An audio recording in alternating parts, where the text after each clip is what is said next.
Hi, peace lovers. It's December, and I'm still practicing my Kitty Compost voice.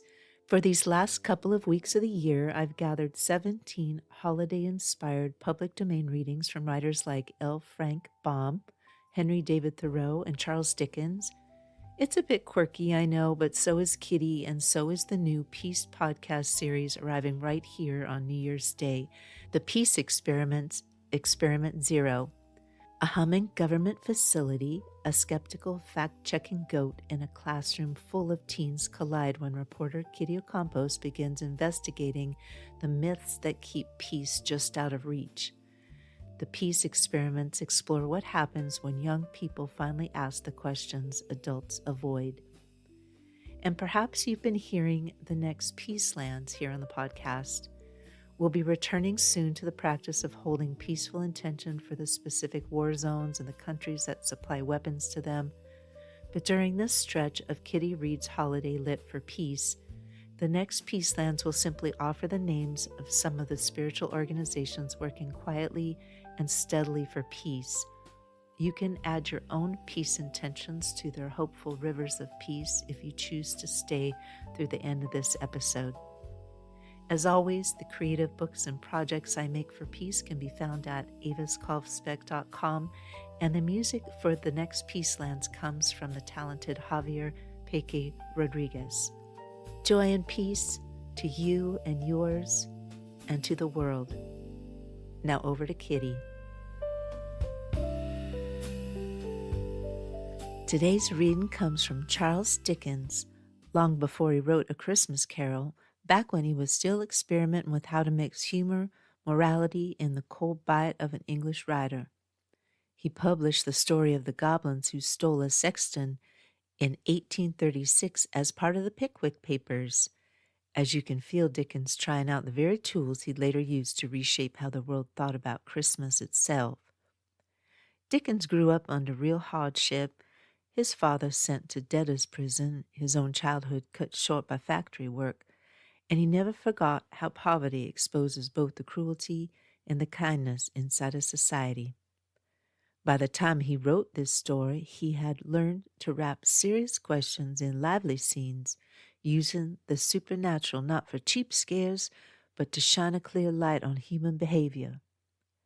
This tale follows a bitter sexton, a.k.a. gravedigger, named Gabriel Grubb, a fellow who seems determined to greet Christmas Eve with a scowl. Dickens sends him underground literally to face a troop of goblins who show him visions of sorrow, patience, and quiet goodness. You can see the early skeleton of Scrooge here, a hard man softened by being made to witness the simple truth of other people's lives. We'll read just a short piece today, enough to notice Dickens' mix of mischief and moral weight, and to see how even in his early work he was asking how a person might wake up to the responsibilities of being human. And well, honey, I could read the engraving off a frostbitten church bell if it helped us ring the truth a little clearer. Sometimes the words remind us that transformation isn't magic, that's tail scratching. It's honesty, humility, and choosing a better road. And nobody, for goodness sake, is holding a gosh darn gun. Following is an excerpt from the story of the Goblins Who Stole a Sexton by Charles Dickens. Chapter 29. In an old abbey town down in this part of the country, a long, long while ago, so long ago that the story must be a true one because our great-grandfathers implicitly believed it, there officiated as sexton and gravedigger in the churchyard one Gabriel Grubb. It by no means follows that because a man is a sexton and constantly surrounded by the emblems of mortality, therefore he should be a morose and melancholy man. Your undertakers are the merriest fellows in the world, and I once had the honor of being on intimate terms with a mute who in private life and off duty was as comical and jocose a little fella as ever chirped out a devil-may-care song without a hitch in his memory or drained off a good stiff glass without stopping for breath. But notwithstanding these precedents to the contrary, Gabriel Grubb was an ill-conditioned, cross-grained, surly fellow, a morose and lonely man who consorted with nobody but himself and an old wicker bottle which fitted into his large, deep waistcoat pocket, and who eyed each merry face as it passed him by with such a deep scowl of malice and ill humour it was difficult to meet without feeling something the worse for. A little before twilight one Christmas Eve, Gabriel shouldered his spade, lighted his lantern, and betook himself towards the old churchyard, for he had got a grave to finish by next morning, and feeling very low, he thought it might raise his spirits, perhaps, if he went on with his work at once. As he went his way up the ancient street, he saw the cheerful light of the blazing fires gleam through the old casements, and heard the loud laugh and the cheerful shouts of those who were assembled around them. He marked the bustling preparations for next day's cheer, and smelled the numerous savory odors consequent thereupon, as they steamed up from the kitchen windows in clouds. All this was gall and wormwood to the heart of Gabriel Grubb, and when groups of children bounded out of the houses, tripped across the road, and were met before they could knock at the opposite door by half a dozen curly-headed little rascals who crowded round them as they flocked upstairs to spend the evening in their Christmas games, Gabriel smiled grimly and clutched the handle of his spade with a firmer grasp as he thought of measles, scarlet fever, thrush, whooping cough, and a good many other sources of consolation besides. In this happy frame of mind, Gabriel strode along, returning a short, sullen growl to the good-humored greetings of such of his neighbors as now and then passed him, until he turned into the dark lane which led to the churchyard. Now, Gabriel had been looking forward to reaching the dark lane, because it was, generally speaking, a nice, gloomy, mournful place into which the townspeople did not much care to go, except in broad daylight and when the sun was shining. Consequently, he was not a little indignant to hear a young urchin roaring out some jolly song about Merry Christmas in this very sanctuary which had been called Coffin Lane ever since the days of the old abbey and the time of the shaven-headed monks. As Gabriel walked on and the voice grew nearer, he found it proceeded from a small boy who was hurrying along to join one of the little parties in the old street, and who, partly to keep himself company and partly to prepare himself for the occasion, was shouting out the song at the highest pitch of his lungs. So Gabriel waited until the boy came up, and then dodged him into a corner and rapped him over the head with his lantern 5 or 6 times, just to teach him to modulate his voice. And as the boy hurried away with his hand to his head, singing quite a different sort of tune, Gabriel Grubb chucked very heartily to himself and entered the churchyard, locking the gate behind him. He took off his coat, set down his lantern, and getting into the unfinished grave, worked at it for an hour or so with right good will. But the earth was hardened with the frost, and it was no very easy matter to break it up and shovel it out, and although there was a moon, it was a very young one, and shed little light upon the grave, which was in the shadow of the church.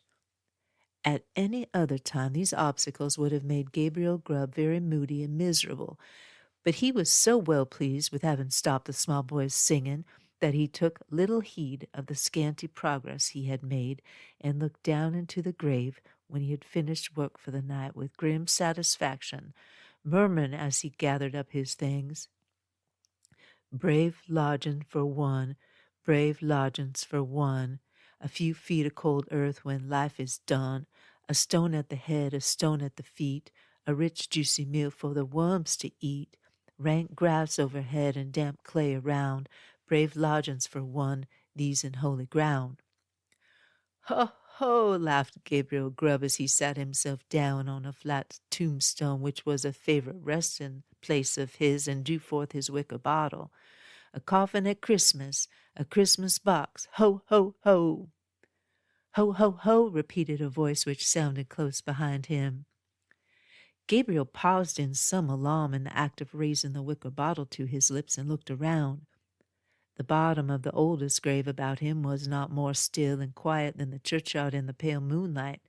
The cold hoarfrost glistened on the tombstone and sparkled like rows of gems among the stone carvings of the old church. The snow lay hard and crisp upon the ground and spread over the thickly strewn mounds of earth, so white and smooth a cover that it seemed as if corpses lay there, hidden only by their winding sheets. Not the faintest rustle broke the profound tranquillity of the solemn scene. Sound itself appeared to be frozen up. All was so cold and still. "It was the echoes," said Gabriel Grubb, raising the bottle to his lips again. "It was not," said a deep voice. Gabriel started up and stood rooted to the spot with astonishment and terror, for his eyes rested on a form that made his blood run cold. Thank you for listening and allowing me to practice Kitty's reporting voice for the big story ahead. Now stay with me a few minutes longer if you're able for the Next Peacelands.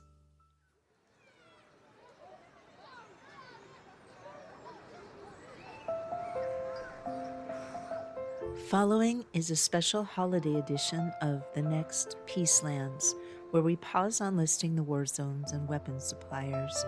Instead, we rest our intention of peace on a few of the spiritual organizations working tirelessly toward peace. While this list is far from comprehensive, the total number of organizations, large and small, would number in the thousands if we included all who work daily for peace. I ask that you consider taking this time to add your own intention of peace to those working daily toward that goal. Mennonite Central Committee. Peace is here. Community of Santa Hidio. Peace is here. The Network for Religious and Traditional Peacemakers. Peace is here. Religions for Peace. Peace is here. Pax Christi International. Peace is here. American Friends Service Committee. Peace is here. Lutheran Peace Fellowship. Peace is here. The International Fellowship of Reconciliation. Peace is here. Baptist Peace Fellowship. Peace is here.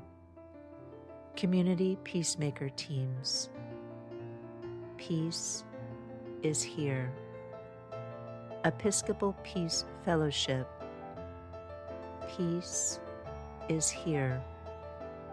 Friends Peace Teams. Peace is here. Muslim Peace Fellowship. Peace is here. Buddhist Peace Fellowship. Peace is here. Quaker Peace and Social Witness. Peace is here. Network of Christian Peace Organizations. Peace is here. Network of Spiritual Progressives. Peace is here. United Religions Initiative. Peace is here. The Christian Campaign for Nuclear Disarmament. Peace is here. Agape International Spiritual Center. Peace is here.